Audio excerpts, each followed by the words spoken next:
Senate Republican Super PAC and its nonprofit raked in a record $25 million during the first 6 months of 2021. The new numbers reported by the Senate Leadership Fund and its nonprofit, One Nation, bring their total cash on hand to nearly $34 million. To date, that is the most money the two groups have ever held at one point.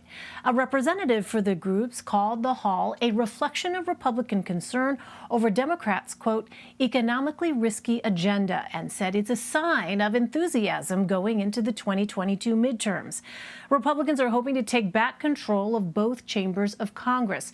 For more, let's bring in former Republican National Committee Communications Director Doug Heye. Hi there, Doug. Thanks so much for being with us. So let's talk about what's behind those numbers. Historically, Republicans as the opposition party have an edge in the upcoming midterms. What do you make of those record fundraising hauls? Yeah, you know, the organization you mentioned is led by Stephen Law, who it's no surprise that he would raise a lot of money, but these sums are staggering. And it really highlights the enthusiasm that we're seeing on the ground for Republicans and real concern about things like inflation, which hasn't gotten as much attention so far in the media as it probably will as we move really into 2022. It's a big concern for Democrats. Well, let me turn to another topic here. On Monday, Kevin McCarthy announced his picks for Speaker Pelosi's January 6th committee. What do you make of his choices, and what would you like to see from the investigation? Yeah, this is a very accurate reflection of what the House Republican Conference is right now. And I worked for the former Majority Leader for 2.5 years. And I'd look for Rodney Davis from Southern Illinois, who's a member who voted for the January 6th commission. He's also somebody who's respected on both sides of the aisle. Watch him and where he goes. I think that'll tell us a lot about how the committee is able to move forward or not. Well, the timing is so interesting here, Doug. Kevin McCarthy announced his picks shortly after meeting with former President Trump. What do you see in that timing? Is it a clear sign of Mr. Trump's continued influence?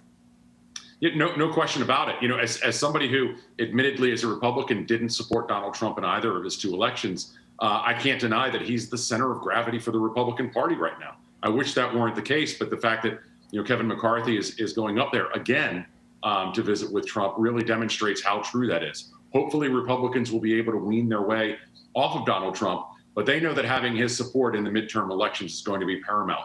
Donald Trump can sink a candidate with one tweet potentially. So let's talk about that a bit more. You called him the center of gravity, former President Trump. So you had former Vice President Mike Pence, former Secretary of State Mike Pompeo, and South Dakota Governor Kristi Noem, all recently speaking at a gathering of evangelicals in Iowa, of course, a key primary state. So how would you advise a 2024 hopeful considering a run when President Trump hasn't yet announced his 2024 plans? Yeah, he really keeps everybody on ice. So their number one priority is to stay out of his line of fire. You don't necessarily need Donald Trump boosting you. You don't necessarily need his support. By the way, you're not going to get it until he's made a public decision. So what you want to do at this point is not get attacked by Trump, not have your day or week defined by, obviously they're not tweets anymore, but by a statement that comes from Donald Trump that puts you on the defensive and potentially hurts you with the core of the party. Is that possible, though, Doug? Let's say, for instance, former Vice President Mike Pence, who has said pretty directly he doesn't think he and the former president will ever see eye to eye when it comes to what happened on January 6th. Isn't that just automatically putting oneself in that line of fire, as you say, essentially, you know, perhaps putting himself out there for an attack later from former President Trump?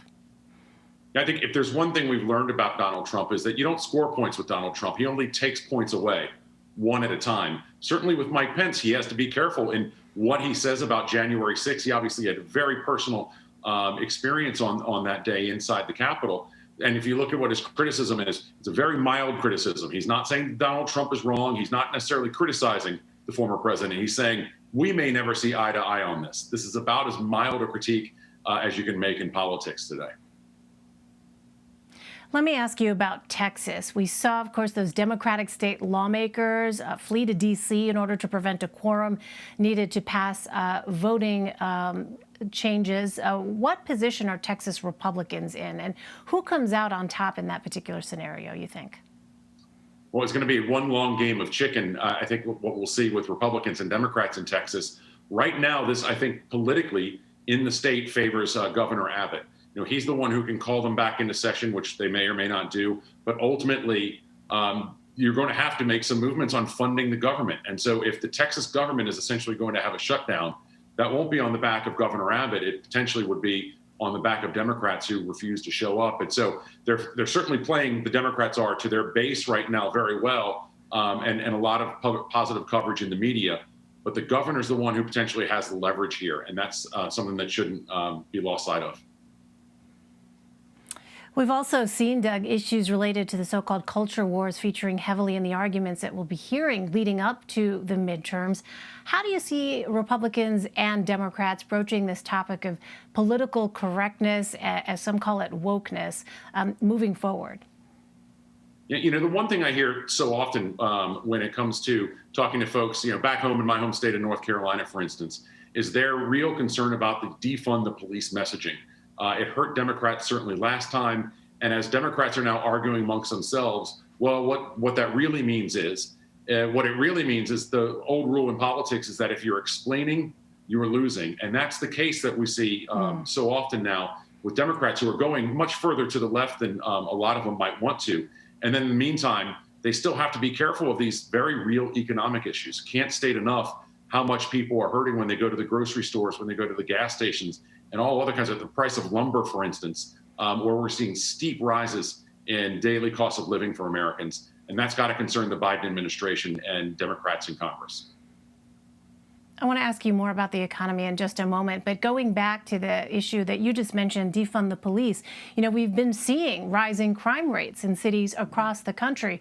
How much of a vulnerability do you think that is for Democrats? And we saw, for instance, recently the president meeting with members of law enforcement to talk about this very issue of how specifically to try to tackle the issue of gun violence in the nation's cities, for instance. How vulnerable do you think Democrats are on that issue?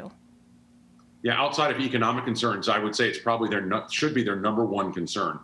Anytime that we're seeing violence increasing in our cities, which is happening throughout the country, it not only sends a message in that community, but these are now national stories that people are seeing about rising crime in Portland, Oregon, and San Francisco, Washington, D.C. here, obviously New York, but in every community throughout the country. Biden's smart to meet with police officers. He wants to blunt this message.